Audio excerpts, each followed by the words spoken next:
मुस्लिम league में थी। मुस्लिम लीगी सोच को मुस्लिम लीग की छाप है। मुसलमानों को नया ओबीसी बना दिया था मुस्लिम समाज को।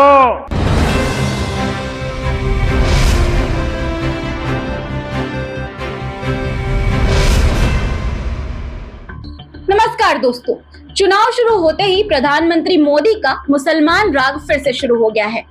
चुनाव से पहले विश्व गुरु, वॉर रुकवादी, सबका साथ सबका विकास, मोदी भाईजान, विकास पुरुष जैसे नारे लगाने वाले हमारे प्यारे प्रधानमंत्री बीच चुनाव में मुसलमान नाम के सहारे ही सत्ता हासिल करने की जुगत में लगे हैं। जनता के हर सवाल पर पीएम मोदी का जवाब मुसलमान ही है। बेरोजगारी क्यों है? जवाब मुसलमान ज्यादा बच्चे पैदा करते हैं। चीन जमीन कब्जा कर रहा है और देश सुरक्षित नहीं है। जवाब मुसलमान घुसपैठियों की वजह से भारत सुरक्षित नहीं है। महंगाई क्यों बढ़ रही है? जवाब कांग्रेस सारी जमीन, सोना चांदी, मंगलसूत्र सब मुसलमानों को दे देगी। कानून व्यवस्था इतनी लचर क्यों है? जवाब कांग्रेस शरिया कानून ला देगी। आप आरक्षण विरोधी हो? जवाब कांग्रेस मुसलमानों को आरक्षण दे देगी। यानी अगर थोड़ी देर के लिए मुसलमान वाले मुद्दे को साइड में रख दिया जाए तो मुझे हैरानी है कि भाजपा के लोग, खासकर हमारे प्यारे प्रधानमंत्री, रैली में बिना कुछ बोले ही निकल जाएंगे और पता नहीं चुनाव में उनका मुद्दा क्या होगा। ऐसा भी नहीं है दोस्तों कि मैं ये बातें यूं ही कह रही हूँ। बाकी सारे मुद्दे को छोड़कर मुसलमान पर आकर अटक जाने के पीछे बहुत बड़ा रीजन है। दरअसल राहुल गांधी शुरुआत से ही पीएम मोदी को बेरोजगारी, महंगाई, आरक्षण और संविधान पर घेरते आ रहे हैं, जिसका पीएम मोदी और उनके सहयोगियों के पास कोई पुख्ता जवाब नहीं है।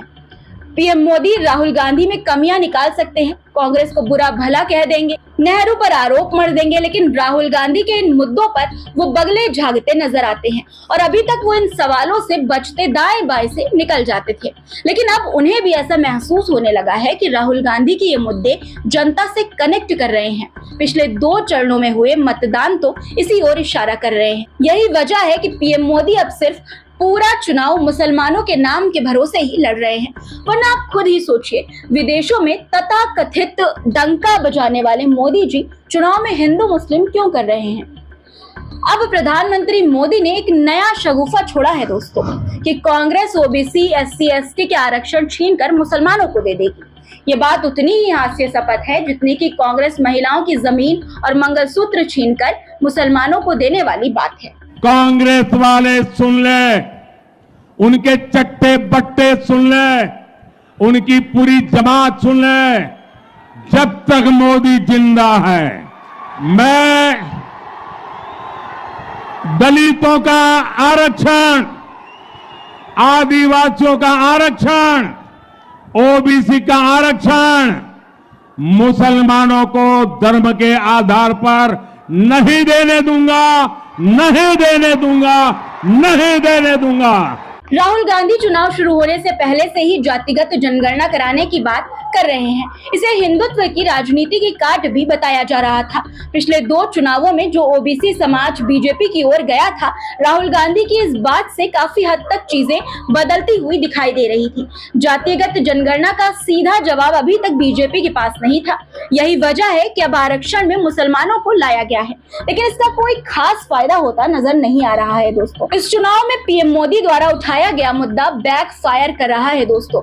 उन्होंने महिलाओं के मंगलसूत्र की बात जोरों शोरों से उठाई, मीडिया ने भी साथ दिया, लेकिन कुछ ही दिन में कांग्रेस ने उन्हें घेर लिया कि वो एक बलात्कारी का प्रचार कर रहे थे। तब उन्हें महिलाओं के मंगलसूत्र की बात याद नहीं आई। कुल मिलाकर 2024 लोकसभा चुनाव की लड़ाई दिलचस्प मोड़ पर आ गई है और अब भाजपा वाले मुसलमान के कंधे पर बैठकर चुनाव जीतने की कोशिश में लग गए हैं। हालांकि ये बार बार कारगर होगा ऐसा नजर तो नहीं आता। आपको क्या लगता है दोस्तों? कमेंट में बताइएगा। मेरी बातें सही लगी हो, वीडियो पसंद आई हो तो इसे शेयर करिएगा, चैनल को सब्सक्राइब करिएगा और वीडियो को लाइक जरूर कर दीजिएगा। नमस्कार।